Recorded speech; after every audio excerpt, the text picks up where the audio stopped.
Hello YouTubers, Alaska Prepper here. Ladies and gentlemen, this is what it will be like when it happens here. Hyperinflation will hit out of nowhere. And in this case, they're saying that it's hyperinflation, but it's really not. The definition of hyperinflation is when inflation is at a monthly rate of 50% continuously, right? And that's not what this is. However, 30% or more than 30% is bad enough. But this is what we have to learn from, ladies and gentlemen, what's happening in other countries now. Years ago, when I started talking about hyperinflation and gold and silver and all these things, I mentioned that before it happens in the United States, we're going to see it happening in other countries, in emerging economies, and mainly in those economies that actually have their fiat currency, let's say, pegged to the US dollar. Meaning that if the US dollar goes up or down, it affects the purchasing power of their currency in whatever country it may be. Inflation in Turkey explodes to 36.1%, blowing away estimates as hyperinflation sets in. And I can definitely see hyperinflation setting in, ladies and gentlemen, because hyperinflation usually happens all at once. Usually inflation gets worse and worse and worse, and then you wake up the next morning and you see that gasoline is $27 a gallon. This article says that Turks living in Erdogan's macroeconomic experiment woke up to learn that the country's annual inflation rate surged to 36% last month, the highest that it's been in 19 years, and that staples such as transportation and food took an increasing share of households' budget in 2021, meaning that they were paying probably more than 50% of what they earned just for food. Now, ladies and gentlemen, studies have been conducted that said that whenever a population is paying 40% or more for food just to live, that people start to get very upset and they start to do very bad things. So this is the time, ladies and gentlemen, for you all to get stocked up. Stock it up to the rafters. If you have a pantry that has 1 week's worth of food, you're going to wish that you'd listen and bumped up your preps or bumped up your food supply to at least several months, if not a year or more. And if you just come across this channel and you think that it's absurd to have a year's worth of food, all you have to do is study a little bit of history. In December alone, consumer prices soared by a hyperinflation-like double digit, rising 13.58%, eating deeper into the earnings and savings of Turks, ravaged by Erdogan's demented economic turmoil. Now, ladies and gentlemen, what we have to take a look at is, what is Turkey doing? What is Turkey doing to make their inflation go up so high? And then take a look at what we here are doing in these United States and what other countries are doing, right? Like the UK, like Canada, Australia. These people are printing like there is no tomorrow. Those who have the power of the printing press can pretty much print all they want. And what does that printing do in the end? It makes the dollars that you have already worked for, that you have in savings, worth less. Meaning that you can buy less with them. Meaning that it is your labor that it is being stolen from you. Because it took you labor to earn those dollars or that fiat currency. And now after you've earned them with your labor, now their purchasing power is being diminished because of the printing press of whatever country you want to fill in the blank with. The surge in prices reflected a more front-loaded exchange rate pass-through than usual, triggered by the size of the exchange rate depreciation. However, as Goldman Sachs notes, inflation in categories like services that are typically not as sensitive to the exchange rate rose sharply as well. These jobs are having to increase the salaries of these people that are working for them. Why is that? Because the cost of everything else is going up. And even though it's a service where maybe they don't need food, it's not like a restaurant, and they don't need that much energy, the people that are working there, they still need to live. And if the price of food is going up by 30% or 40%, then they're going to demand that they get paid more. And then higher wages is also inflationary as well. Core inflation also surprised to the upside, rising to 31.9% year on year in December from 17% year on year in November. Given the upside surprise with month-over-month inflation of 13%, not seasonally adjusted, Goldman thinks that inflation will rise above 40% in the first quarter of this year and remain there for most of this year as well.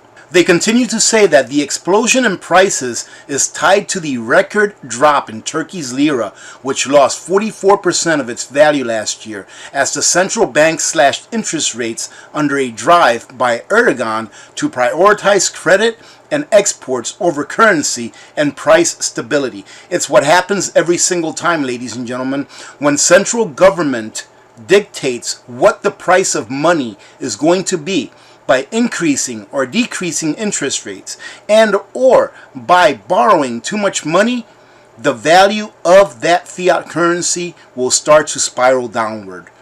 And this is what we have to look out for here, ladies and gentlemen.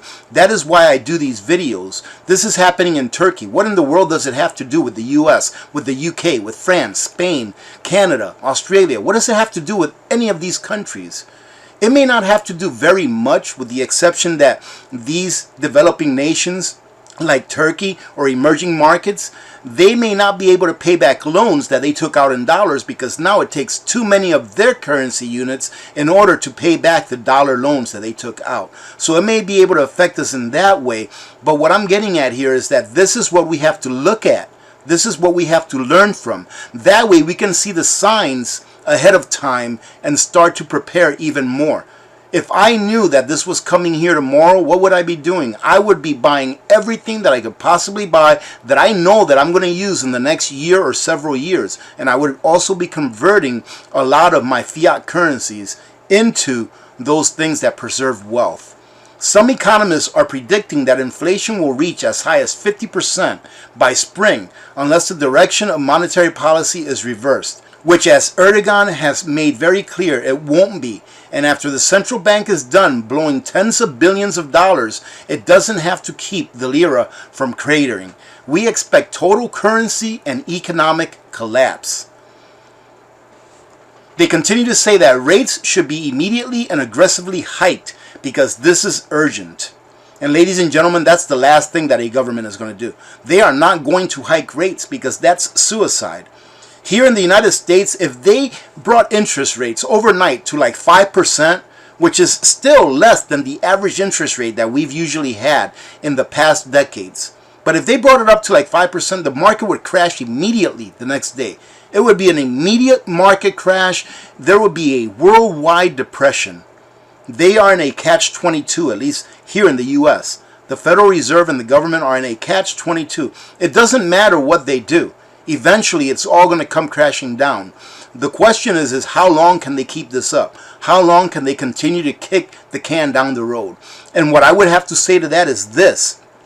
My opinion is that the longer it takes them, the better. Why is that? Because the system is lost. There is absolutely nothing that we can do to save this system. But the longer that we have, those of us that are in the know, the longer that we have to prepare for what's coming. Because what's coming, ladies and gentlemen, is going to be a worldwide depression. At the very least, there will be a depression in the United States. I'm not sure if you've read up on this, but the use of the Federal Reserve note, i.e. the dollar, is being used less and less every year, meaning that other countries are going away from using the dollar. And the use of the dollar by other nations is actually the one thing that is keeping the dollar from collapsing. Trust me when I say this. Other nations, other dignitaries, other presidents, kings, whatever you want to call them, right? The heads of other nations, they know exactly what the dollar is worth. To them, the only thing that the dollar is worth is, can the United States continue to take money away from their people in order to pay the interest? That's the only thing that the dollar is worth to them. Once they see that we can no longer pay that interest, they are going to go ahead and jump ship. And we are going to be left holding the bag. At least those of us that are not in the know. So get in the know if you're not in it. understand what's going on, because eventually you will be left holding a bag of paper that is nothing but paper and ink with dead presidents on them. They will be worthless, ladies and gentlemen. How do I know this? Because I do know this. The reason I know this is because history says so. And humans are very predictable creatures. We make the same mistakes over and over and over again. And here to finish it off, ladies and gentlemen, it says here the bank has slashed the policy rate to 14% from 19% since September, leaving Turkey with deeply negative real yields that have spooked savers and investors. So what happens, ladies and gentlemen, is that when inflation is higher than the interest rate that you can earn in your bank, it means that the real rate of interest that you're earning is negative, which is happening right now in the United States, just not to this extent. For example, how much money can you earn in a savings account in a bank? I would say it's probably about 0.1%. And if you have a really good bank, maybe 0.25%. But then you take a look at the rate of inflation as stated by the federal government this year was like 6.2 or 6.8%. Well, right now, real interest rates for us here in the United States is negative 6%.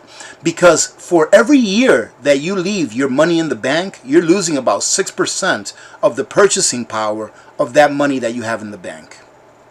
It says here that many Turks queued up last month for subsidized bread, where the municipality says the cost of living is up 50% in a year. And here a university graduate says, we don't sit with our friends in a cafe to drink coffee anymore. We don't go out, just from home to work and back again. Adding that he was buying smaller meal portions, and he says, ladies and gentlemen, get this, that he thinks that inflation is higher than what the government's saying. When is it not? When has the government told you the truth about what inflation really is? Ladies and gentlemen, a politician's only job is to get elected and then re-elected. And just like in the U.S., the Turkish central bank has idiotically argued that temporary factors have been driving prices and forecasts a volatile course for inflation, which, having been around 20% in recent months and mostly double digits over the last 5 years, it said in October would end the year at 18%. Incredible, ladies and gentlemen. Make sure that you understand what's going on in other countries like this, like Turkey, like Lebanon. Venezuela has been a very good place to learn from. Unfortunately, they're going through it still. For almost the last 10 years, they've been going through this inflationary crisis and economic collapse that they've been living through. They're truly living through an SHTF. So they are a great country to learn from. And I'm not saying this as a good thing. I don't want to learn from these countries because they're going through a bad time. But that is how we learn, ladies and gentlemen, to be able to protect ourselves in the future. Because this will be coming to a town or city near you. Having said that, thank you very much for joining in today. Remember to be good to each other. When good people do good things happen. Remember to reach one, teach one, and repeat. If we all did this, the world would be a better place, and you know that it will be a better place. Many blessings to all of you and your families. I'm Alaska Prepper. I'm out.